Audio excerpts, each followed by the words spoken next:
Friends, the Winnipeg Jets needed a very big 2 points against the Calgary Flames.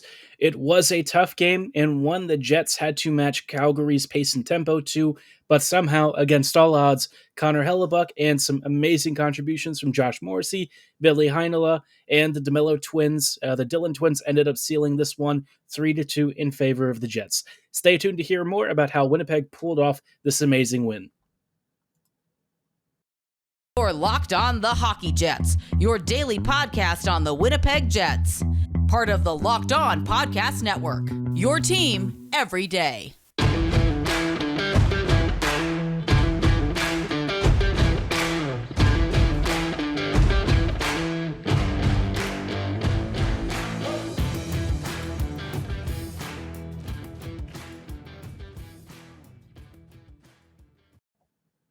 Hello, friends, and welcome to tonight's episode of Locked On Winnipeg Jets, part of the Locked On Podcast Network, your team every day.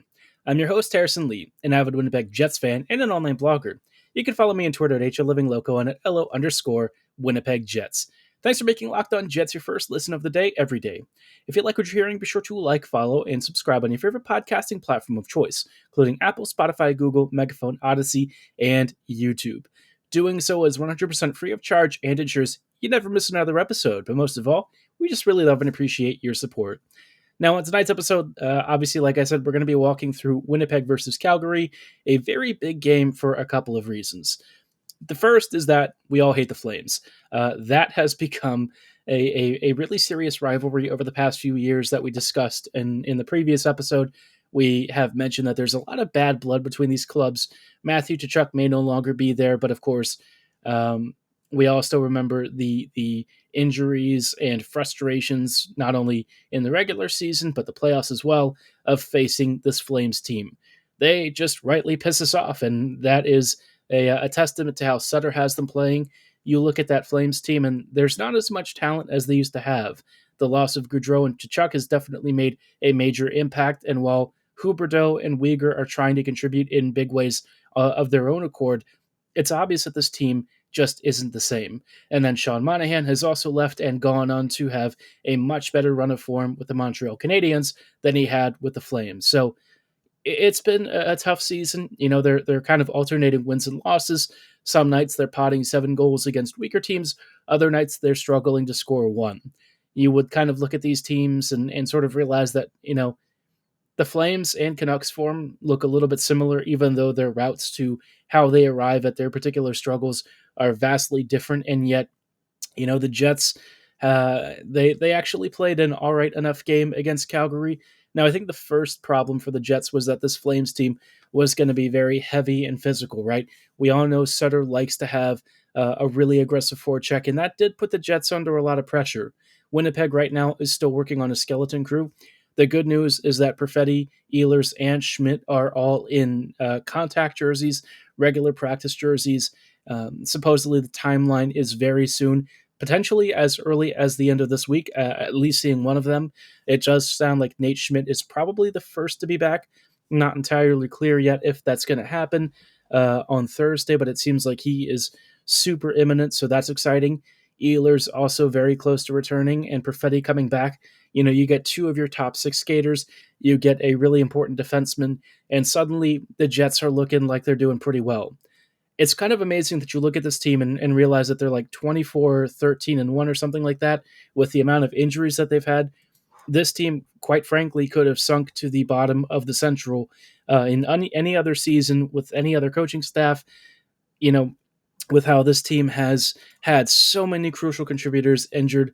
The one that, you know, Winnipeg definitely could not survive without is Hellebuck, and he's stayed healthy. He's having an amazing run of form this year. I know that he may not win the Vezina, but quite honestly, I feel like with the amount of work that he does and how much he has really helped out this team when it has counted the most, when it has really pulled all of the or put all the chips on the table, Hellebuck has been one of the few people that I would say the Jets basically have zero questions relying on. He was amazing in this game. He shut down some unbelievable scoring chances, including one on the aforementioned Mackenzie Weegar, and was just generally really fantastic. I mean, you see him day in and day out, and you almost get used to just how amazing he is. Sometimes you take it a little bit for granted, but he's only got a year or so left, and so it's really important for us to enjoy all of these games where he excels because we don't know how many he has left in a Jets uniform. I'm really hoping, it's just the first of many more years. Winnipeg has increased cap flexibility over the next few seasons. And I think that of all the players that I think the Jets should really bring back and really focus on retaining, Hellebuck for me has to be chief among that. I mean, the guy is just an absolute monster. He's been a player that I feel if the Jets, are doing the whole Hall of Fame thing, I would make him one of the selections. I think he is already on pace for the actual NHL's Hall of Fame, but in terms of like Hall of Fame Jets, like Jets personal like Winnipeg Hall of Fame, yeah, I mean Hellebuck is already carving his name on a statue. The guy has been a truly loyal servant to this team. And I just hope that going forward, he continues to be an awesome player for us and that the Jets and Helly can find a good contract negotiation and contract extension. Because, like, without him, I just don't know where this franchise is. But it's nice to know that, this year, more so than previous years, it's not just Hellebuck. There were some really key contributors from the back end in this game. And in a little bit, we'll kind of walk through some of the really impressive ones, maybe some interesting narratives that are starting to develop about some of the competition for the bottom D spots, and some fantastic comments that we got from Rick Bonus regarding Ville Heinola's performance and what it means for the longer term picture of what this decor looks like. Because the more that Heinola impresses, the more that he plays, and the more that Bones sees out of him, the more likely it is that the Jets are going to have to be forced to make a decision. Some hard ones, some not easy ones, and some just downright painful ones, depending on how you view the whole situation. But I think Heinola is starting to force the issue, and we'll talk about later why this game really should cement his spot in the top six. But before we go any further, I do want to shout out our friends and partners at BetOnline.net. BetOnline is your number one source for all of the sports betting info, stats, news, and analysis you need this season, whether you're following professional or amateur sports. They've got you covered from everything from NFL football to college bowl season. They've got basketball, both professional and collegiate as well. And if you're looking for the World Cup post hangover, you might be hoping for some domestic and international league football. They've got you covered there. Plenty of Premier League, Serie A, La Liga, and Bundesliga action to keep up at all times. And if you're looking for more than just sports, they've also got Vegas casino games, because they know every now and then you might need to take a break. But if you still love sports and you want something that's not just betting, they've also got fantastic sports podcasts and news articles for you to dive in. And as always, they remain the fastest and easiest way to get your betting fix on, so be sure to register right now for a free account at betonline.net on your laptop or mobile device, because BetOnline is where the game starts.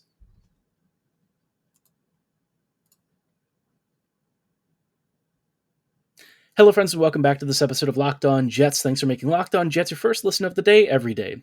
We're talking about Winnipeg versus Calgary and some interesting trends that have emerged out of a game that, frankly, the Jets may have been a bit outplayed in, but still got the job done, still had some critical goals, and we saw some interesting contributions from up and down the lineup that you might not have expected, especially from the blue line. Before we go any further, though, and dive into that, I just wanted to make sure that you also check out Locked On NHL Prospects. It's your daily podcast covering the next generation of hockey superstars leading up to the NHL draft. You also get NHL draft rankings and top prospects comparisons for all teams.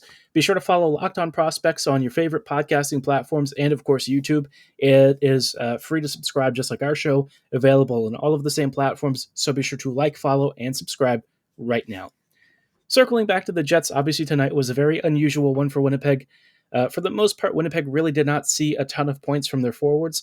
In previous years, that would certainly be a little bit unthinkable. But in this game, the primary scorers tended to be defenders, and that's pretty cool. I mean, we don't really see that very often. Maybe a little bit concerning for the even strength scoring in with respect to how the top six is doing and how the depth lines are doing. But when you have an injury crisis like this, you just need somebody to step up, and I think that's what the Jets were looking for more than anything else. And really, you had some interesting names step up. We had a Dillon and a DeMello goal. Obviously, I think it was DeMello who had the point shot. Brendan Dillon somehow tipped it in, and we had the the double Dillon goal, which, I mean, that's not something that I think I ever had on my bingo card. I don't think I mean, if I had put a bet on it, I probably would have won a ton of money because Brendan doesn't really score. Dillon doesn't really score. So you had two guys who just really never score goals actually contributing to the same one, which, yeah, that's pretty flippin' cool. Probably buy a lottery ticket if I were you, especially if you watched it live. You might have the fortune of uh, something above, but I'll tell you what, it's a pretty cool thing to see, and probably not something that we're going to see ever again. We also had an amazing Josh Morrissey goal. This one from a great blue line activation where he essentially skated around the perimeter and then started driving towards the slot. He saw Kyle Connor engaged with a defender down low in the central slot area. There were another pair of skaters behind him, but Morrissey was able to feed the puck through two defenders, squeeze through, which if either of the Flames at the blue line had physically engaged, probably would have been some sort of a restraining foul. So a really smart play from Morrissey. Connor realizes that his only option here is just to sort of toss it back, but it's a really hard pass to make when you have an opposing skater right in front of you. KFC, though, did the job, got the pass in, and Morrissey just roofed a beautiful release that, quite frankly, it made me jump almost. I was really shocked to see it. A fantastic goal, but it was just a very artful sequence and something that, increasingly we're getting accustomed to seeing this year. This version of Morrissey that has really blossomed under Bones is fantastic. If there's one player on this team that has gone through a lot of hardship and a lot of struggles over the past couple of years that I just wanted the world for and was really bummed to see him struggling as much as he was, it was Morrissey. This guy, you just want the world for him. You want him to succeed. And the past few years, it's been a huge struggle. But this season, he's blowing the doors off and he's really kicking them down and asserting his role as Winnipeg's not only premier defender, but truly one of the premier offensive defenders in the whole league. Good enough to the point where we're calling him Josh Morrissey, and increasingly it looks like he will at least be a finalist. So what a monster season from Josh. Amazing to see for him. Very happy, and you really couldn't ask for anything better. Now, the final interesting note that I thought really kind of caught my eye from the blue line was Ville Heinola. We've talked about him on this podcast, and I know some people have somewhat mixed feelings because he's a smaller, undersized defender who, early on was kind of raw, maybe didn't physically engage, wasn't winning puck battles, wasn't really doing stuff on the forecheck, but he's changed all that. I think his stick positioning has gotten better. His physical positioning inside defenders along the half wall has gotten better. His timing and his reads have continued to improve. He's doing so much more in the defensive ends, not always perfectly, but still a lot more than we're used to. And then you start to see that puck transition ability when he's in possession. He's driving up the ice. He's creating offensive counters, and he's setting up his line mates with beautiful opportunities. And all of that finally culminated in a point for him in which it was actually the game-winning assist.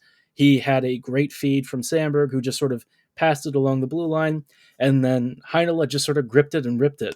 Didn't even wait for it, didn't try to do a softer, more precise shot, just said, you know what, we're powering this thing home, and Sam Gagner was there to deflect a perfect tip right past Markstrom, and the Jets win 3-2. It was a stupendous sequence. It's exactly what you want to see from Heinola, and I think going forward, it starts to make the roster situation a little bit tricky. I think with Capobianco being the seventh defender in this game, they did dress 11 forwards and 7 defenders. So Capobianco, previous games he was playing more minutes. In this one, he was basically not used for long stretches. And to me, it suggests that the Jets have kind of figured out that Heinola is their guy. And it seems like Bones is starting to cue or really catch on to this. I think Capobianco has done about as well as he could be asked to do, but the reality is he is probably like a top 4 AHL defender and not so much a guy that I would really be asking for huge minutes of at the NHL level. But Heinola is only showing continued improvement, continued confidence and assertiveness, and Bones had some interesting comments that I think are worth spotlighting, especially with respect to what Heinola's future is, because with him being, waiver protected and all that, his contract situation is beneficial for the Jets to try and make some roster moves. But the way that he's playing and the level that he's playing, you kind of see only one real pathway that makes the most sense. we'll talk about what the Jets are probably thinking and why it might not be the happiest news for Winnipeg and its fans in just a little bit. Hey, friends, and welcome back to this episode of Locked On Jets. Thank you for making Locked On Jets your first listen of the day every day. We're just wrapping up real quick with some final thoughts from Winnipeg's 3-2 victory over the Calgary Flames. Obviously, a really fun win, a really important one because it continues to show that the Jets are serious, that Winnipeg really is a contender. We all knew that they were, but to do so and win all these games with the amount of injuries that they've had really is a testament to how hard this club works, how much they're pushing, and how much they really do buy into Bones. I think Bones has done a fantastic job. I think he's really earned the trust of the players, and they frankly fight for the badge and for Bones in a way that I think Maurice really had kind of lost the room. Paul had a couple of really good seasons early on with the Jets, but as time went on, increasingly you saw bad habits forming with Winnipeg. You saw the underlying numbers start to take a real dive, and suddenly the Jets are looking more like a lottery team with each passing day. So it was tough, but now Bones has kind of come in, been a breath of fresh air for a lot of us. He's still old school sometimes in certain respects, but one thing that I think he's done a really good job of is figuring out how to handle the prospects. And the way that he's working with Heinola more recently has given me some confidence. Murat Atesh from the Athletic was interviewing Bones, and when asked about Schmidt's potential return, which would probably put one of the current defenders out of the lineup, Bones was sort of non-committal. He said, "Let's give it some time. Let's give it a day or two," and kind of reiterated that what Heinola did in this game, it was how they want him to play. He praised his defensive awareness, his offensive interactions, his skating, his possession, his passing, all of that stuff. He was praiseworthy of, and he said kind of more broadly that the biggest thing for Heinola in order to improve his decision making and his timing on reads is to get a run with the big club, which for me is probably the biggest ringing endorsement that we've seen of Heinola's performance thus far. We've heard, certainly Ville get some comments and some praise from the coaching staff, but this for me might be the one thing that the Jets are really tipping their hand as to who has won the battle for like the sixth spot. For me, it should have always been Heinola, but I know that some of the perceptions about his game, plus some legitimate criticisms of him, especially after his preseason showing, I think it all sort of turned into a mixture of things that, really put him further down the depth chart in the organization's eyes. But if there's one person that already believed in him from the start, it was definitely Shoveldayoff. He's always really been praiseworthy of his skills and tool sets. And now the Jets coaching staff is starting to see the evidence and the returns on investing in him. So fantastic to see, but there is kind of one catch with all of this. I do think Heinola is being guaranteed a spot going forward, but it might not be for parts of the season because he can be sent down without being claimed. I think the Jets might take advantage of that just a little bit more. I think Ville has done a great job of proving that he deserves to be with the Jets, but because of his contract situation, because of the Jets trying to accrue cap space, with Schmidt coming back and a crowded blue line that's got Stanley, that's got Capobianco, all competing for these final spots, I think it makes it really difficult for the Jets to try and keep him up. Now, I think for me, I wouldn't really care about some of that stuff. I think he still needs to be up with a big club, just period, because he's so good at what he does. And Sandberg, for me, I don't think he should be taken out either. I think Dillon's done a really solid job in that number 5 to number 6 spot. So suddenly it comes down to Capobianco and Stanley. I would probably waive Capobianco, but if Stanley has a major offer of trade assets, I'd certainly look at that. Logan has devoted a lot of really good years to this club, but I think you've seen his limitations. You've seen how the rest of the league values him, and I think that sort of Venn diagram of needs being met for other teams makes him, a decently valuable trade asset, especially if a team's looking for a forward. And to be honest, I think if Logan leaves the Jets, he'll have more opportunities to get ice time elsewhere and find success. So it might be best for both parties to part ways, but we'll see how that shakes out and see what Winnipeg wants to do going forward. I'd be curious to know your thoughts on this, though. Let me know what you think the Jets should do with the defense. I know some of you are on the trade Pionk train. I don't see that happening, if I'm being honest, but you never know. His cap hit is pretty big, and he does have a lot of offensive value, so teams might be intrigued by that, but we'll see if somebody gives the Jets a serious offer. Give me your predictions on the trade stuff in the YouTube comments below or at my social medias at HLivingLoco and at LO_Winnipeg Jets. For tonight's episode, though, that is going to be all the time that we have. Thank you for making Locked On Jets your first listen of the day, every day. For your second listen, check out Locked On NHL Prospects, your daily podcast covering the next generation of hockey superstars leading up to the NHL draft. It's available on all of your favorite podcasting platforms, including the ones that Locked On Jets is, as well as YouTube. So be sure to like, follow, and subscribe right now. And as always, thank you so much for listening. Have a great night, and go Jets go.